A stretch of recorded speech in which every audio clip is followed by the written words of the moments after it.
Amém, queridos. Nós estamos no Evangelho de João. O Evangelho de João é um livro especial, como todos da Bíblia, né? Não existe um livro que você fala, esse é mais ou esse é menos. Toda a palavra de Deus é inspirada por Deus. Novo, Velho Testamento, toda a palavra de Deus é inspirada por Deus e útil para nos ensinar a ser como Cristo. Menos de nós e mais de Cristo. E é exatamente isso que nós vamos hoje ver também. Quando nós olhamos para João, e é bom entendermos um pouquinho, né? Quem é esse João? João, ele é irmão de Tiago, filho de Zebedeu. Zebedeu provavelmente era um comerciante na área da pesca. Pelo que nós vemos, talvez sócio de Pedro. Talvez Pedro tivesse um barco ou dois barcos e trabalhasse ali meio com uma sociedade, mas provavelmente o que nós vemos é que Zebedeu tinha mais barcos até do que Pedro. E tinha outros funcionários, porque nós vemos que quando Jesus chama João e Tiago, Zebedeu não vê nenhum problema, né? Zebedeu encaminha os seus filhos para serem discípulos de Jesus. João foi um dos discípulos, e quando João foi chamado para ser discípulo, João era ainda um adolescente, aquilo que nós chamamos de adolescente.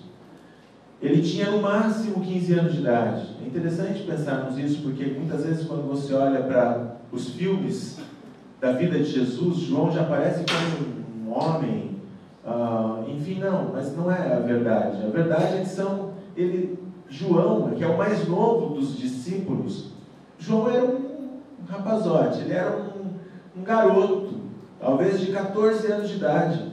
Olha só, o Léo tem quanto, Léo?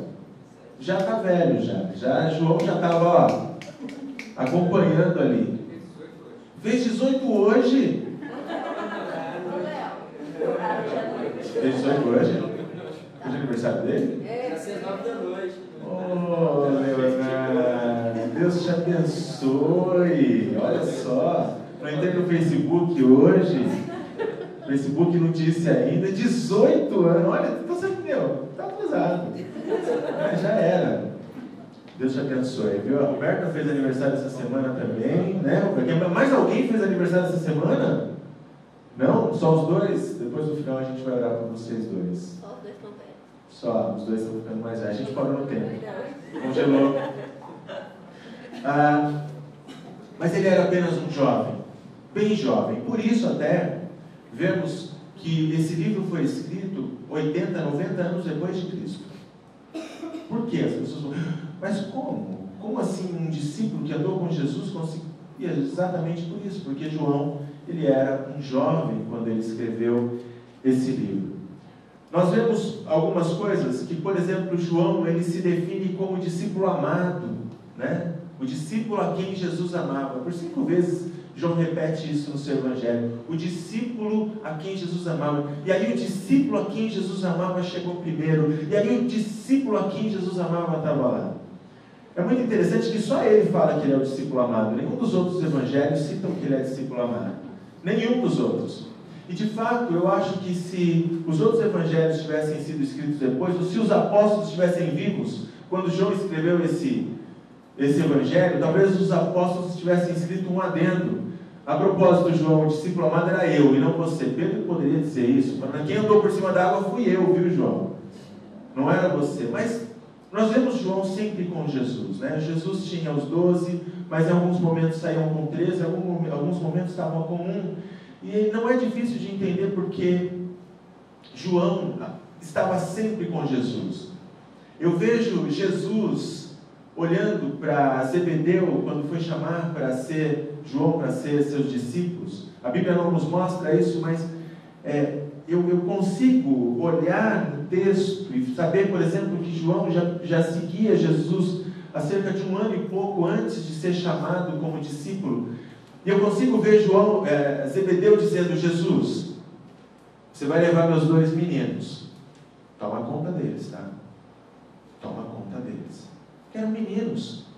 Nós temos, por exemplo, a mãe de João e Tiago indo falar com Jesus, falando: ó Jesus, depois, quando o senhor estiver lá, o senhor coloca ali um sentado. Enfim, cuidado, né, dos pais para com os filhos, e com certeza Jesus também tinha esse cuidado. Interessante que, como nenhum outro evangelho fala que João era tão amado assim, provavelmente João se sentia tão amado assim. Quer dizer que você também é o filho amado. Você pode dizer: eu sou o filho amado. Se você se sentia assim, não é que Jesus tenha dito, mas é que João se sentia assim. E nós podemos o sentir, os filhos amados de Jesus. De todos os filhos, olha, eu não sei quanto eu sou o filho amado de Jesus. Quem? O filho amado de Jesus.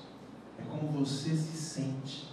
É como você olha para o amor de Deus. Eu te garanto uma coisa: Deus te ama demais, a ponto de Jesus morrer na cruz por você. Se você não é o mais amado de Jesus, ninguém é. Você é o amado de Jesus. Mas você precisa sentir isso. Você precisa entender isso. Né? Aquilo que nós estávamos vendo hoje no discipulado é a sua vontade, é o seu querer dizer, sentir e entender que você é um discípulo amado, ou um filho amado de Deus. João, por ser o último livro a ser escrito, ele escreveu ainda quando estava em Éfeso. Dali, João foi exilado na ilha de Patmos, onde ele já morreu depois de ter a revelação do Apocalipse. Mas o último evangelho a ser escrito, e provavelmente esse evangelho foi escrito para complementar algumas coisas que os outros evangelhos haviam escrito. Por exemplo, todos os evangelhos, os 3 evangelhos sinópticos, eles falam sobre a multiplicação dos pães para 5.000 homens, os pães e os peixes. Mas só João cita aqui o discurso de Jesus nessa situação, de que ele é o pão da vida. Então João, ele pega algo que todo mundo citou, e João já sabia do evangelho dos outros, porque foi o último evangelho a ser escrito. Então ele pega o evangelho de todos os outros e fala: puxa, eles citaram esse milagre, mas será que eles não lembram que Jesus depois olhou e disse: eu sou o pão da vida, e aquele que comer de mim jamais sentirá fome, porque Jesus sacia a fome da alma. Então Jesus escreve um evangelho, aliás, João escreve um evangelho dizendo o quê? Que Jesus é o pão da vida. Ele traz uma ideia, ele traz mais um lado da divindade de Cristo. João tem como objetivo trazer que Jesus é o Filho de Deus, que Jesus é o próprio Deus, ele é divino, né? Ele tem uma divindade em si. O seu lado Deus, o seu lado divino, é algo real e realmente acontece. Provavelmente nesse momento muitas heresias estavam acontecendo. Uma delas dizia que era o Espírito do Messias que tinha vindo sobre Jesus. Jesus não era então Deus. Jesus não era alguém que sempre existiu, mas Jesus era apenas um homem, um profeta, e sobre ele desceu o Espírito do Messias. Ali, quando desce o Espírito no batismo, era o Espírito do Messias descendo sobre ele. Enfim, algo que veio como mais uma heresia do tempo. Provavelmente por isso também um dos motivos de João ter escrito esse livro, mostrando algumas coisas importantes. E João mostrou tantas coisas importantes e tantas coisas que somam aquilo que os outros evangelhos colocaram. Mas uma coisa, por exemplo, Marcos e Lucas, aliás, Mateus e Lucas, Marcos começa com Jesus já no batismo. Mateus e Lucas começam com a genealogia, quando ali todo aquele processo, eles vão longe, né? Mateus e Lucas vão longe, eles vão pegar lá na genealogia e vão vindo até o nascimento de Jesus, mas nenhum deles vão tão longe quanto João. João começa no princípio. No princípio. João 1, vamos ler? João 1, do versículo 1 em diante. Nós vamos ler só o versículo 1 agora, depois nós continuamos lendo. Mas olha só o primeiro versículo de João. No princípio era o Verbo, e o Verbo estava com Deus, e o Verbo era Deus. É interessante que João usa aqui o mesmo termo usado lá em Gênesis, no princípio. Quer dizer, antes de todas as coisas. Quando Gênesis começa, Gênesis está dizendo o seguinte: antes que qualquer coisa foi feita, o Espírito de Deus pairava. E João, então, ele se remete àquele princípio para dizer o seguinte: no princípio era o Verbo, e o Verbo estava com Deus, e o Verbo era Deus. O Verbo aqui é a palavra logos, que é usada como o começo da razão divina, ou então aquele que tem a palavra de sabedoria, aquele que fala a palavra de Deus. É muito interessante, queridos, porque assim, esse é um termo que nós podemos usar no sentido judaico-cristão, mas para os gregos também tem um sentido muito forte a palavra logos. E aí João, então, ele pega emprestado esse termo e coloca isso dentro daquilo que ele entende ser o princípio de todas as coisas, é aquilo que Jesus era. E ele traz Jesus, enquanto todos os outros estão mostrando a genealogia, Jesus nascendo, João pega lá em Gênesis e diz: lá onde tudo começou, Jesus estava.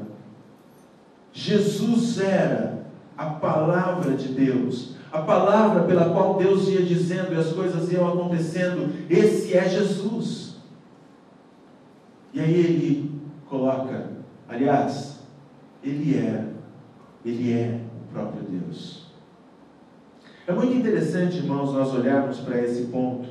É muito interessante olharmos para essa visão de João, porque ela retrata algo que muitas vezes nós não prestamos atenção.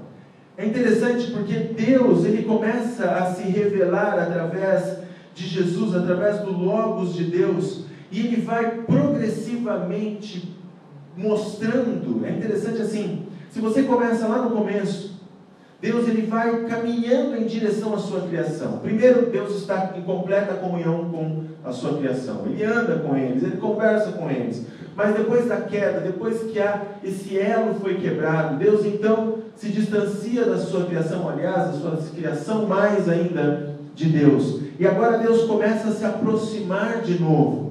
Deus começa então a trabalhar com o seu povo, ele vai trabalhando, até que um dia Moisés pergunta para ele o seguinte, ele diz: e eu vou dizer quem é você? Quando me perguntarem quem foi que me enviou, eu digo o quê? E aí Deus responde para ele: diz que o eu sou te enviou. Eu sou o que sou te enviou. Olha só, é abrangente. Deus está de uma forma assim grande, mostrando a sua abrangência. Ele simplesmente é. Ele simplesmente é todas as coisas. Ele compreende todas as coisas. Mas aí a palavra continua, as histórias continuam. E nós vamos ver que Deus então ele começa a se nominar, ele começa a dar nomes para que as pessoas entendam melhor quem ele é. Nós vamos chegar lá em João. Ele começa a dar nome para que as pessoas entendam melhor quem ele é. Puxa, ele é o eu sou, mas o eu sou é algo grande, o eu sou eu não consigo alcançar, porque o eu sou é algo assim, maximizado, é grande demais. Então nós vemos o Velho Testamento que ele começa agora a se nominar. Então nós temos vários nomes dados por Deus: El Shaddai, Deus Todo-Poderoso; Elohim, Deus no controle; nós temos Kadosh, o Santo; nós temos Jeová Shalom, Deus da paz. Deus está se mostrando. Ele não é apenas o grande eu sou, ele já é algo mais próximo. Eu já posso, é o Deus que me dá paz. Jeová Nissi, ele é a minha bandeira. E aí ele começa, Elohim, que não há outro igual, e eu começo a entender algumas coisas a mais de Deus. Ele era o eu sou. Deus está se aproximando mais uma vez da criação, e agora ele começa a dar nome: eu sou a paz, eu sou a sua bandeira, eu sou a sua provisão, eu sou o único Deus. Ele está se aproximando, só que os homens nunca imaginavam que esse Deus estaria tão próximo deles a ponto de andar. O homem nunca imaginou que poderia cruzar com Deus uma calçada, uma rua. Os homens nunca imaginaram que Deus, o caminho de Deus, desde que ele se distanciou que o homem se distanciou dele, os homens nunca imaginaram que esse caminho seria tão estreito, a ponto de estarem numa praça e ver o próprio Deus brincando com as crianças. De ver Deus falando pessoalmente ali na sinagoga. De Deus andando naquelas estradas empoeiradas, o homem nunca imaginou. Sabe, queridos, e é isso que João nos traz.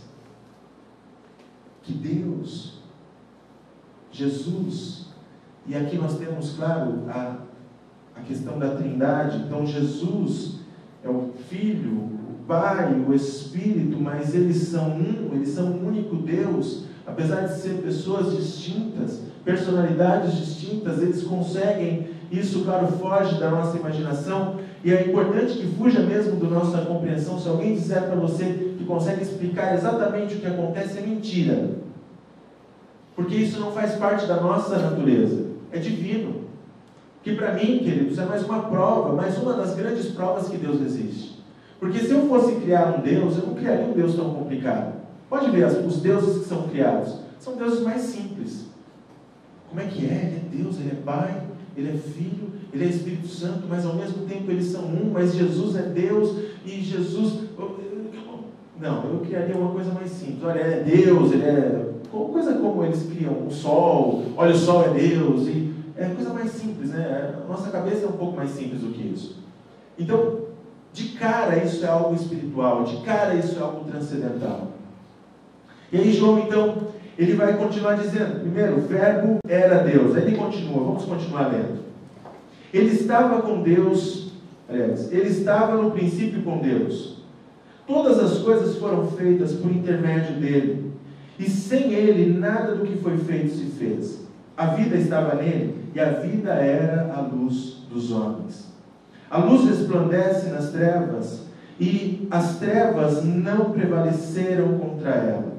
Houve um homem, aqui falando de João Batista, enviado por Deus, cujo nome era João.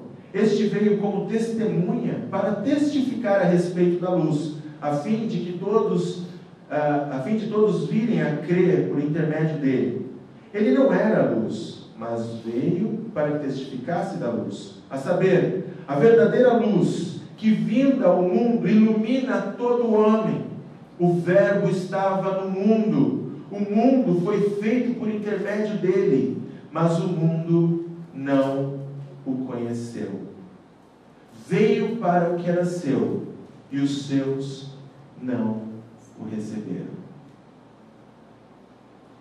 O que nós estamos vendo aqui, o que João nos traz, o começo do evangelho dele, é algo que simplesmente nós poderíamos parar aqui meses e meses para abordar. Porque o que João está nos dizendo é que Jesus, ele não tem um ponto de partida, mas Jesus é eterno. Jesus tem um elemento que somente Deus tem, a eternidade. Lá quando Deus estava, no começo de tudo, onde as coisas do universo não haviam sido criado, lá estava Jesus com Deus. Por que isso é importante, queridos? Porque isso muda todas as coisas. Porque Jesus deixa de ser apenas um iluminado, como diz algumas religiões. Jesus deixa de ser apenas um profeta, como diz outras. Jesus deixa de ser apenas um grande homem, como diz outras. Como dizem pessoas que estudam aí e todas as outras coisas. Jesus passa a ser Deus.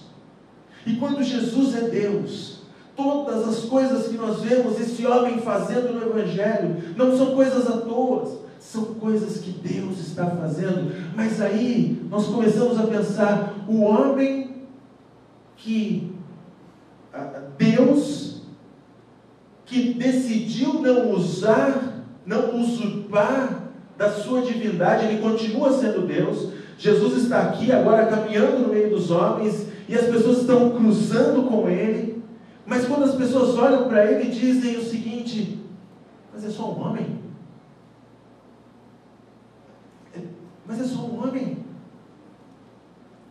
Talvez elas esperassem algo como os deuses gregos, poderosos, Hércules, algo grande daquela mitologia, que tivesse força, que pudesse segurar um relâmpago em suas mãos, e que andasse, e ele andou sobre as águas, mas que andasse assim, cavalgando sobre as águas, para que todos pudessem ver o seu poder. Mas o que João nos traz é um homem humilde. Irmãos, olha a profundidade disso. Um homem humilde. Ele não é um Arnold Schwarzenegger. A Bíblia diz que nenhuma beleza havia nele, nenhuma formosura. Se você olha no espelho e fala assim, não estou contente. Ontem nós tivemos um casamento, eu celebrei um casamento em Mogi, e tinha lá os cartunistas, né, que fazem os desenhos de cartoon. E eu já tinha, um deles era da nossa igreja, e ele já tinha me desenhado uma vez, e quando eu peguei o desenho, eu falei assim, se não sou eu, não tem nada a ver comigo. Aí eu fui olhar no espelho, não é possível, gente, eu estou inconformado. Onde é que o cara enxergou isso? Não é possível. Interessante que ele salientou algumas coisas que estão lá, mas que eu não quero perceber, né? Eu olhei e falei, puxa vida, é assim mesmo. Era daquele. Aí a minha esposa falou ontem, vamos lá, vamos sentar lá. De novo, eu já saí traumatizado da última vez.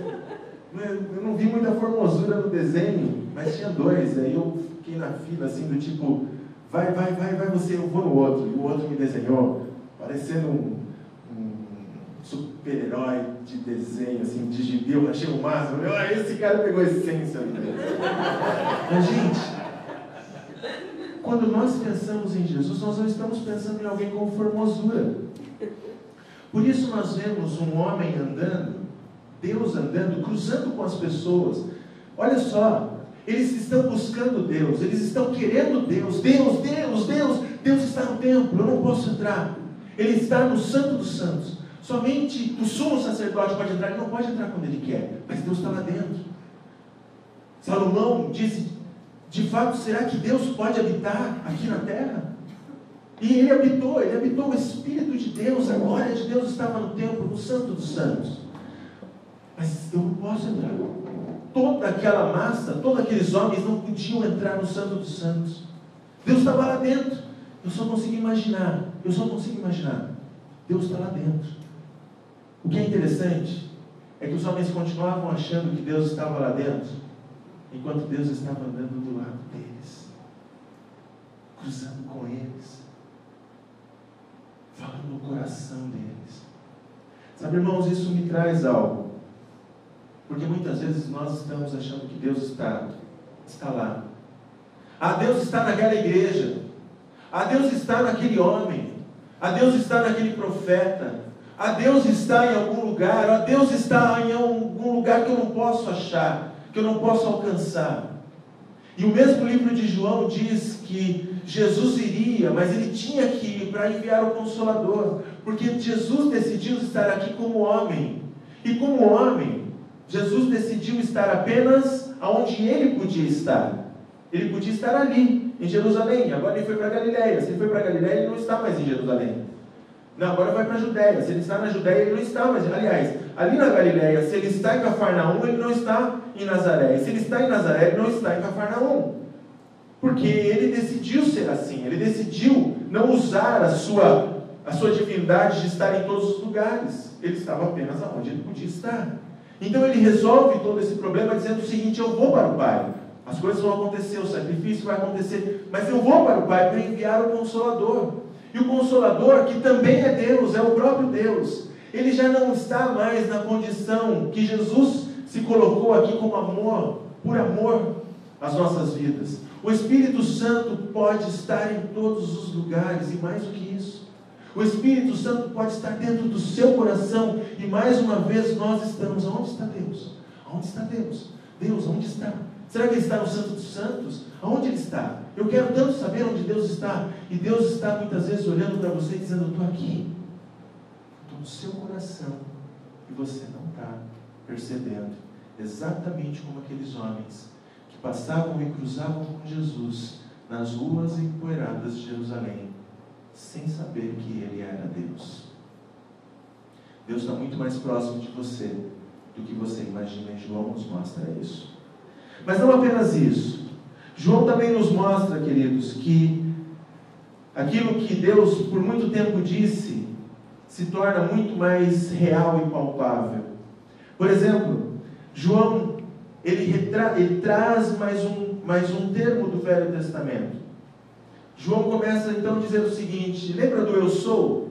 Eu sou o que sou? Está aqui, ó, Jesus.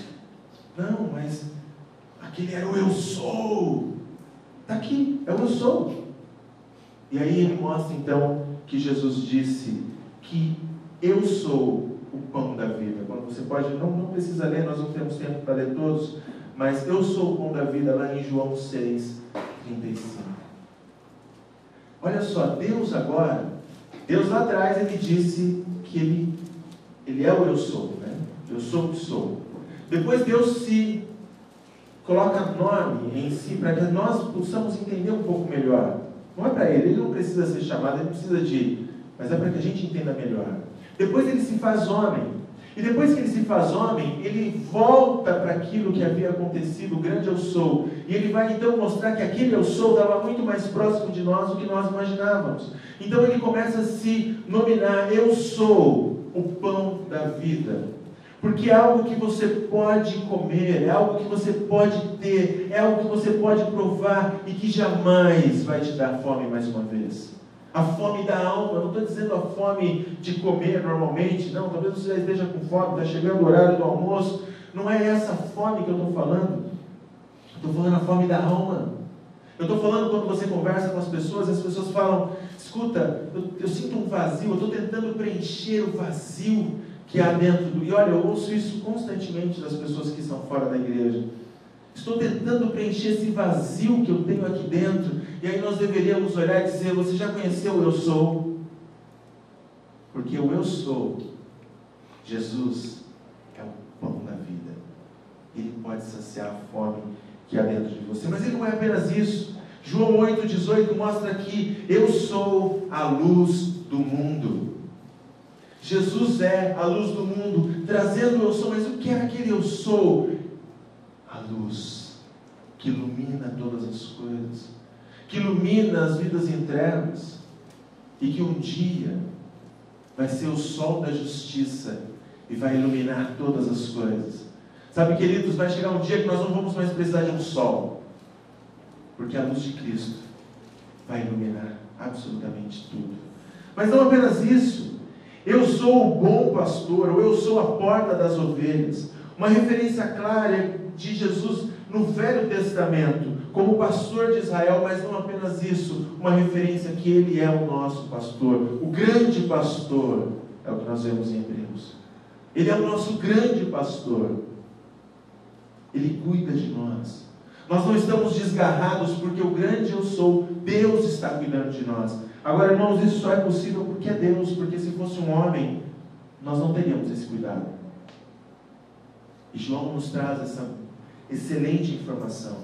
Ele é o bom pastor. Eu sou a ressurreição e a vida. Eu sou o caminho, a verdade e a vida. Eu sou a videira. Eu sou, não está distante. Eu sou, está próximo de você.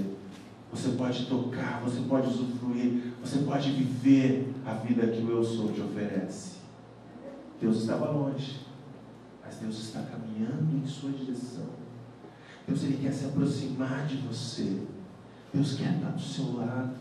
Deus quer te mostrar que você não precisa de coisas mirabolantes para chegar até Ele. Ele está muito mais próximo, caminhando do seu lado, pronto para entrar. Pronto para entrar. Se ainda não entrou, Apocalipse diz que Ele está batendo na porta do seu coração. Ele está tão próximo, que Ele não te larga. Olha que Deus é esse. Ele é incrível. E aí então João, ele vai mostrar quem é esse eu sou. Tudo bem, Ele é Deus. Já sei, já entendi. Ele é Deus, Ele é o Verbo. O Verbo estava com Deus. É interessante que as palavras expressam aquilo que nós somos, aquilo que está dentro do nosso coração. Jesus é a palavra de Deus que expressa quem Deus é. Jesus olhou, as pessoas perguntavam: mas Senhor, me mostra Deus? E Jesus disse: olha para mim, quem me vê ao Pai. As pessoas dizem: não, mas como é que saber como Deus agiria, né? a vontade de Deus, eu tenho que agir como Deus agiria. Como é que Deus agiria? Olha para Jesus. Como Jesus age, você pode agir. Deus ele foi tão bom, tão misericordioso, que Ele se fez homem, para que você pudesse olhar para Ele e seguir os seus passos. João, então, ele começa a mostrar que Jesus é Deus, Ele concretiza todas as coisas que Deus falou no Velho Testamento, então o eu sou se torna real. E aí João mostra 8 sinais. Nós só vamos citar os 8 sinais aqui. Mas Jesus mostra alguns sinais, 8 sinais que mostram, que testificam que Jesus é aquilo que Ele está dizendo que Jesus é. Lembramos que naquele momento havia várias pessoas falando contra Jesus, várias pessoas falando que Jesus era uma farsa, várias pessoas falando que não era aquilo que eles estavam dizendo, e João, ele está afirmando aqui que tudo aquilo é verdade.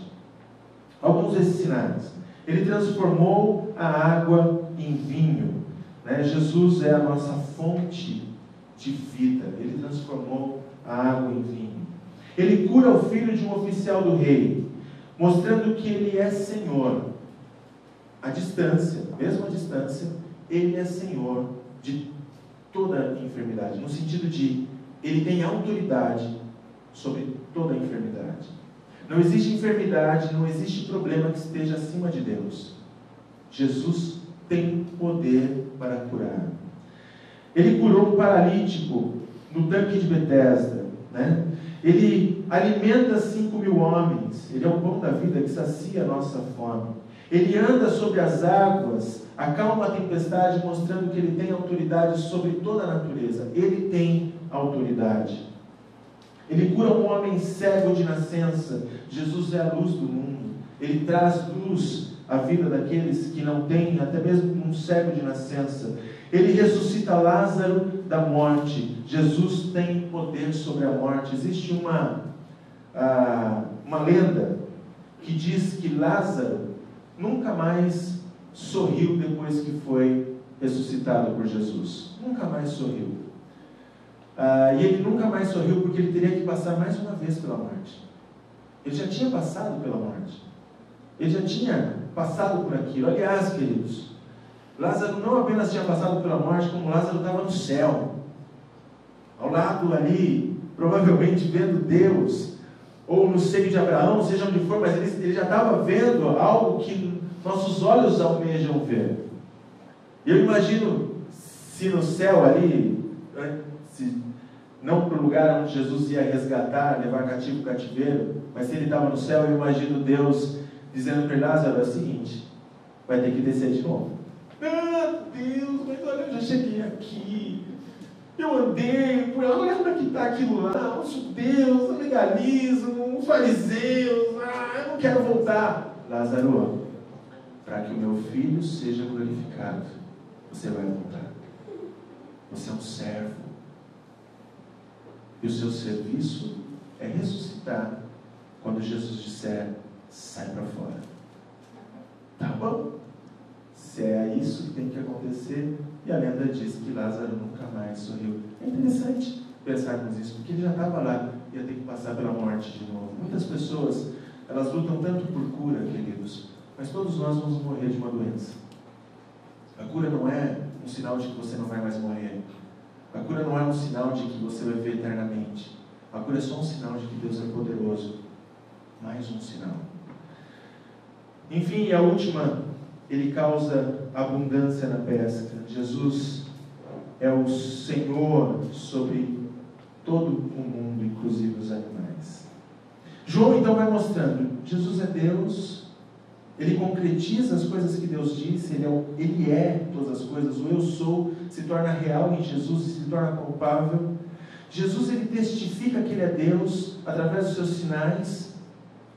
Para que tudo isso?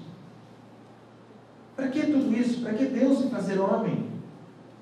Se Ele é Deus, para que Ele se fazer homem? Para que Ele ser o pão da vida? Ele nos mostrar todas essas coisas? Para que esses sinais?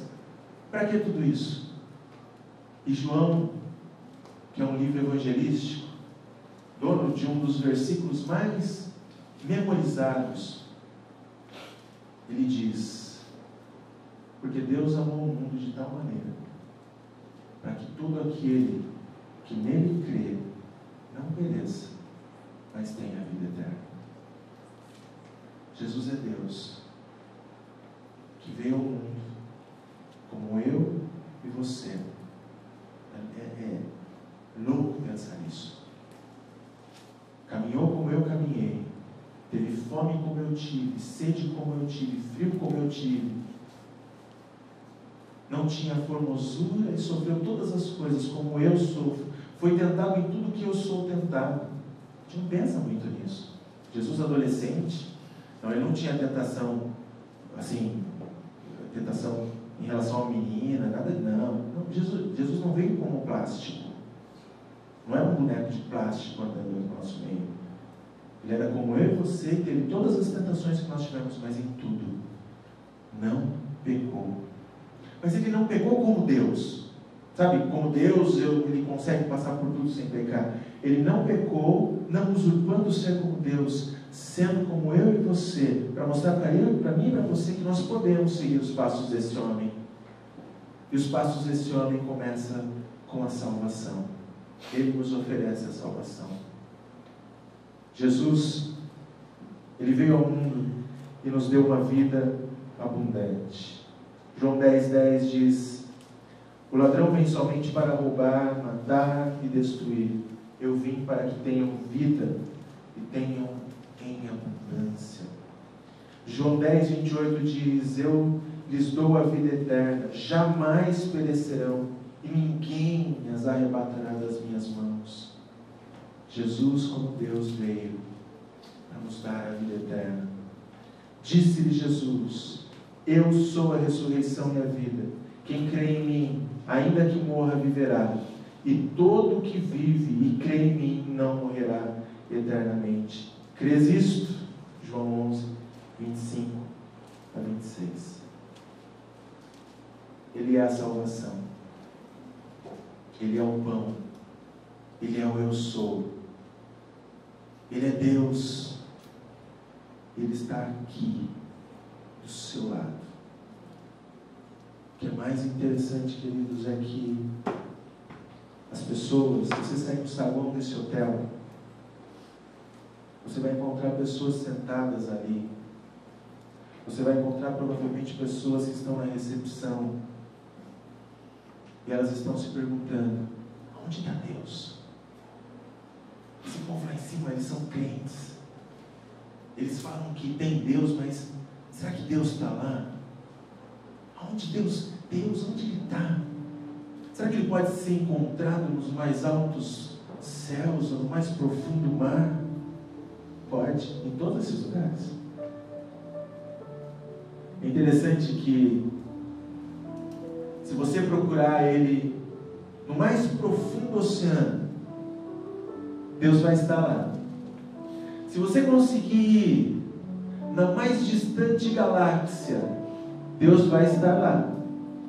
Se você for na 25 de março, naquele fuá doido, Deus vai estar lá.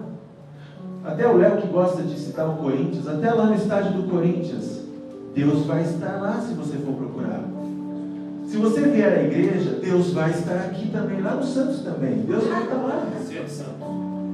Tudo bem, mas Deus vai estar lá. Sabe por que Deus vai estar em todos esses lugares? Sabe por quê? Porque Ele é onisciente. Sim, Ele é onisciente, Ele está em todos os lugares.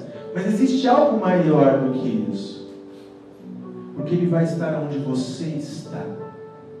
Onde você for buscar. Onde você chorar.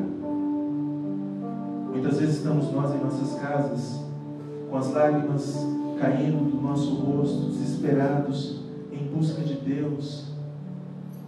E Deus está ali do nosso lado e nós não estamos vendo como esse homem andava e não era percebido no meio dos homens em Jerusalém. Deus está aí. Deus está aqui. E vai estar em todos os lugares onde nós o procurarmos. Esse é o Evangelho de João. Vamos orar? Deus, em nome de Jesus, Pai. Que Deus é esse? Que Deus é esse? No princípio o Senhor estava. O Senhor é a voz de Deus. A voz que disse: haja luz. Aqui está a luz. A maior luz de todas. Ilumina a nossa vida, ilumina a nossa cegueira, ilumina os nossos caminhos. Senhor, o Senhor é o pão da vida, o Senhor é o caminho, a verdade. O Senhor é a ressurreição e a vida. O Senhor é, Pai amado, aquela água que sacia a nossa sede. O Senhor é. O Senhor é o Salvador, que está ao nosso lado. Ajuda-nos, Deus, a refletir, ajuda-nos a mostrar. Porque pessoas aqui fora, basta descermos essas escadas, Senhor, e encontraremos pessoas que estão na mais completa escuridão, se perguntando onde está Jesus, tateando. Estão ali apalpando, cegas, olhando e falando: Jesus, aonde você está, Deus? Aonde você está? E nós estamos andando na luz e sabemos que Jesus está aqui, está ali, está em qualquer lugar que possamos pensar. Porque Ele está ao nosso lado e nós podemos trazer a luz e dizer: Jesus está aqui, Deus está aqui, pronto para dar a salvação. Ajuda-nos a ser seus instrumentos, Pai, reais. O Natal está chegando. As pessoas estão lembrando do Noel. As pessoas estão preocupadas com árvores, com presentes e ceia, com 13º, onde gastar o 13º. E Jesus muitas vezes está passando no meio, Senhor, e elas não estão vendo, mas nós somos hoje a voz que clama no deserto, para mostrar que Jesus está onde eles não imaginam que Ele esteja, ao lado, batendo na porta do coração. Que sejamos a sua bandeira nesse Natal, Pai. Que sejamos o seu estandarte, para que todos vejam e creiam que Jesus Cristo é o Filho de Deus, que morreu pelos nossos pecados. Em nome de Jesus. Fica de pé. Cadê? Vem aqui, Léo. Vem aqui, Roberta. Vamos orar por vocês. Tem mais um aniversário? Você ficou quietinho, cara. Quando você fez aniversário? Segunda-feira? Olha aí. Então ele passa uma certa idade, a gente já nem levanta mais. A esposa ele colocou de bola, vai lá! Vamos orar por vocês. São uma bênção na nossa casa, na nossa família cristã. E a nossa oração é de ações de graça. Porque se vocês completaram mais um ano de vida, é porque Deus permitiu. Que Ele permita muitos outros, mas para a glória dEle. Senhor, em nome de Jesus, Pai, aqui estão os nossos irmãos. Fábio, Roberta, Léo. Eles completaram mais um ano de vida. Obrigado, Senhor, por mais esse ano. Nós te louvamos, nós te agradecemos. O Senhor deu a eles, Pai, e que eles possam, Senhor, viver para te adorar, viver para te servir, viver, Senhor, para te exaltar. Nós te pedimos, Pai, abençoa, dá a eles uma bênção especial, e que eles possam, Deus, a cada dia ver o Senhor diante deles, Pai. Que o Senhor abra os seus caminhos, que o Senhor endireite, Senhor, essas veredas, para que eles caminhem cada dia mais firmes e diante, Deus, da Tua palavra e da Tua promessa. É o que nós te pedimos em nome santo de Jesus. Amém. Que o amor de Deus Pai, a graça do nosso Senhor Jesus Cristo, as doces consolações, o encorajamento do Espírito Santo, seja sobre a sua vida não apenas hoje, mas para todo sempre. Deus os abençoe em nome de Jesus.